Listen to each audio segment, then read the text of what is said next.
அஸ்ஸலாமு அலைக்கும் வரஹ்மத்துல்லாஹி வபரகாத்துஹு. அன்பு சகோதர சகோதரிகளே, இன்று நாம் பார்க்க இருக்கக்கூடிய 35வது நாள் உடைய பாடமாக சீரா என்கின்ற முஹம்மது நபி அவர்களுடைய வாழ்க்கை வரலாறை பற்றி நாம் அறிந்து கொள்ள இருக்கின்றோம். அன்பானவர்களே, முகமது நபியை பற்றிய ஒரு சிறிய விவரக்குறிப்பு. முஹம்மத் அவருடைய பெயர், அவருடைய தந்தையுடைய பெயர் அப்துல்லா இப்னு அப்துல் முத்தலிப். அதாவது முகமதுனுடைய அப்பா பெயர் அப்துல்லா, அப்துல்லாவுடைய அப்பா பெயர் அப்துல் முத்தலிப் என்பதாகும். இவர்களுடைய பரம்பரை தொடரானது இஸ்மாயில் மற்றும் இப்ராஹிம் அலைஹிஸ்ஸலாம் அவர்களில் முடிவுறுகிறது. இப்ராஹிம் என்ற இறை தூதர் ஆபிரகாம் என்று கிறிஸ்தவ சமூகத்தில் சொல்வார்கள். அவருக்கு 2 மகன்கள். ஒரு மகன் இஸ்மவேல் என்று சொல்வார்கள். இன்னொன்று இஸ்ஹாக் என்று இன்னொரு இறை தூதர், அவரும் இப்ராஹிமுடைய இன்னொரு மகனாவர். இப்ராஹிம் நபிக்கு 2 மனைவி. ஒரு மனைவி பெயர் ஹாஜர், இன்னொரு மனைவியினுடைய பெயர் சாரா. இப்ராஹிம் அலைஹிஸ்ஸலாம் அவர்களுக்கும் சாரா என்ற அம்மையாருக்கும் பிறந்த பிள்ளைதான் இஸ்ஹாக் என்ற மகன், அவரும் ஒரு இறை தூதர். இப்ராஹிம் நபிக்கும் ஹாஜர் என்ற அம்மையாருக்கும் பிறந்த பிள்ளைதான் இஸ்மாயில். இவர்களுடைய வழித்தோன்றலில் வந்தவர்தான் முஹம்மது ஸல்லல்லாஹு அலைஹி வஸல்லம். இவர்களுடைய பாரம்பரியத்தில் எந்த ஒரு இடத்திலையும் எந்த ஒரு சந்தர்ப்பத்திலையும் ஒழுங்கீனமான நடத்தை கெட்ட உறவுகள் அவருடைய குடும்பம் இருந்ததில்லை. முழுக்க முழுக்க அவருடைய பாரம்பரியம் எந்த ஒரு கெட்ட ஒரு குடும்பமாக இருந்ததிலே முழுக்க முழுக்க தூய்மையாக கற்பு நெறியோடு வாழ்ந்த ஒரு வம்சாவளியில் முகமது நபி அவர்கள் பிறந்துள்ளார்கள்.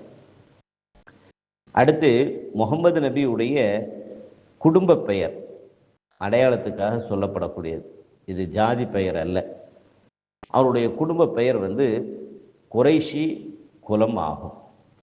அந்த குறைஷி குலத்தில் பனு ஹாஷிம் என்ற கோத்திரத்தை சார்ந்தவர். இது அரேபிய தீபகற்பத்தில், தீபகற்பம் என்று சொன்னால் 4 புறமும் 3 பக்கம் நீராலும் ஒரு பக்கம் நிலத்தால் சூழப்பட்டு இருக்கும். அந்த அரேபிய தீபகற்பத்தில் இது உயர்ந்த குலமாகும். அதனால் முகமது நபி குறைஷி குடும்பம்னு சொன்னாலும் சரி, பனு ஹாஷிம் என்ற குடும்பத்தை சார்ந்தவர், கோத்திரத்தை சார்ந்தவர் என்று சொன்னாலும் சரியே என்பதை நாம் புரிந்து கொள்ள வேண்டும். இந்த குடும்பத்தார் மக்காவில் இருந்த ஏனைய குடும்பத்தார்களுக்கு மத்தியில் மதிப்பு மரியாதை மிக்கவர்களாக இருந்தார்கள். அடுத்து முகமது நபி பிறந்தது எப்போது என்று சொன்னால், நம்முடைய கிபி கணக்கின் பிரகாரம் கிபி 570ஆம் ஆண்டு ஏப்ரல் மாதம் 20ஆம் தேதி, ஏறக்குறைய யானை வருடம், அந்த வருடத்தில் பிறந்தார்கள்.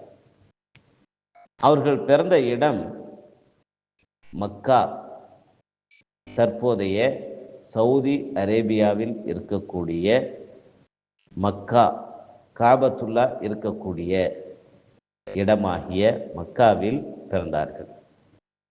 முஹம்மது நபியுடைய பிறந்த வீடானது இன்றைக்கு நாம் பார்க்கக்கூடிய அந்த காபா என்ற கட்டடத்திலிருந்து ஏறக்குறைய ஒரு 300-400 மீட்டர் தொலைவில் அவங்களுடைய வீடு அமையப்பெற்று இருக்கிறத இன்றளவும் பார்க்கலாம்.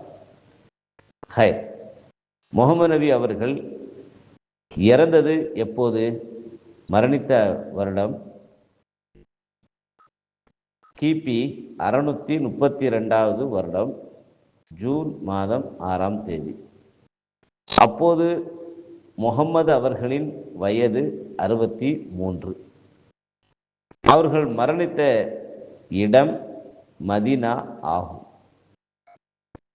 இந்த மதீனா என்ற நகரம் சவுதி அரேபியா நாட்டில் மக்காவில் இருந்து ஏறக்குறைய 450 கிலோமீட்டர் தொலைவில் இருக்கக்கூடிய இடமாகும். அதுபோல முகம்மது நபி அவர்களுக்கு பல பெயர்கள் இருக்கின்றது, சிறப்பு பெயர்கள். அஹ்மத், மாஹி, ஹாஷிர், பஷீர், மஹ்மூத், இப்படி பல பெயர்கள் இருக்குன்னு வைங்களேன். அதில் அஹ்மத் என்ற ஒரு பெயர் மிகவும் பிரசித்தி பெற்றது என்பதை புரிந்து கொள்ளுங்கள். முகமது நபிக்கும் ஏறக்குறைய ஈசா அலைஹிஸ்ஸலாம் அவர்களுடைய பிறப்புக்கும் வாழ்க்கைக்கும் இடையில் வித்தியாசம் 570 ஆண்டுகள் தான், 500 வருஷம் இடைவெளியில். ஈசா நபி பிறந்து 570 வருடங்களுக்கு பிறகு முகம்மது அவர்கள் பிறந்தார்கள் என்பதை நாம் புரிந்து கொள்வதற்காக இந்த தகவலை தருகிறேன். அடுத்து இதுதான் முகமது நபியை பற்றிய சுருக்கமான ஒரு விவரக்குறிப்பு. அடுத்து முகமது நபியுடைய சிறு பிராயம் மற்றும் இளைஞர் பருவம். பிறந்ததில் இருந்து 2 வயது வரை அவரது தந்தை முஹம்மது நபி அவர்கள் பிறப்பதற்கு முன்னரே இறந்து விட்டார்கள். முகமது நபி பிறக்கும் பொழுது அனாதையாக பிறக்கிறார். தன்னுடைய அப்பாவை பார்க்குவதற்கு முன்னாடியே அவங்களுடைய அப்பா இறந்து விட்டார்கள். அதனால் அனாதையாக பிறந்த முஹம்மது ஸல்லல்லாஹு அலைஹி வஸல்லம் அவர்களை அவருடைய பாட்டனார் பொறுப்பில் கொடுக்கப்பட்டார்கள். இது அன்றைய வழக்கம். அதுபோல் அந்த காலகட்டத்தில் குழந்தைகளுக்கு கிராமப்புறங்களில் இயற்கையான சீதோசன நிலையில் ஆரோக்கியமாக வாழ்வதற்கு வளர்வதற்கும் அழகிய பேச்சு அவர்களுக்கு கற்றுக் கொடுக்கப்படுவதற்கும் குழந்தைகள் செவிலி தாயர்கள், வாடகை தாயர் மூலியமாக பாலூட்டப்படுவார்கள். அந்த அடிப்படையில் அது அன்றைய காலகட்டத்தினுடைய வழமை. முகமது நபி அவர்களுக்கு பாலூட்டிய தாயின் பெயர் ஹலீமா என்பதாகும். முதல் 2 வருடம் அவரிடத்தில் பாலூட்டப்பட்டார்கள். 2 வயதிலிருந்து 6 வயது வரை தனது தாயாகிய முகமது நபி தனது தாயாகிய ஆமினா பின்த் வஹப், ஆமினா என்ற தன்னுடைய தாயிடம் வாழ்ந்தார்கள். ஆமினாவுடைய அப்பா பெயர் வஹப் என்பதாகும்.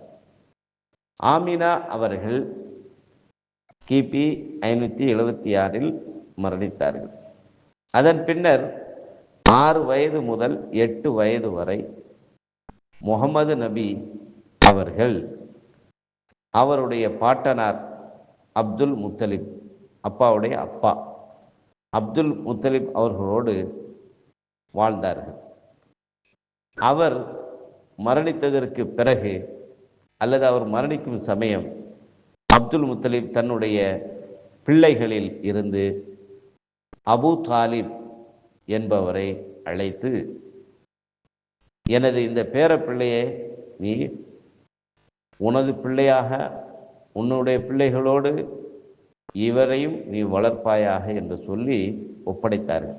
எனவே 8 வயது முதல் 25 வயது வரை முகமது நபியுடைய 8 வயது முதல் 25 வயது வரை அவருடைய தந்தை கூட பிறந்த பெரிய தந்தை அபு தாலிபுடன் வாழ்ந்தார்கள்.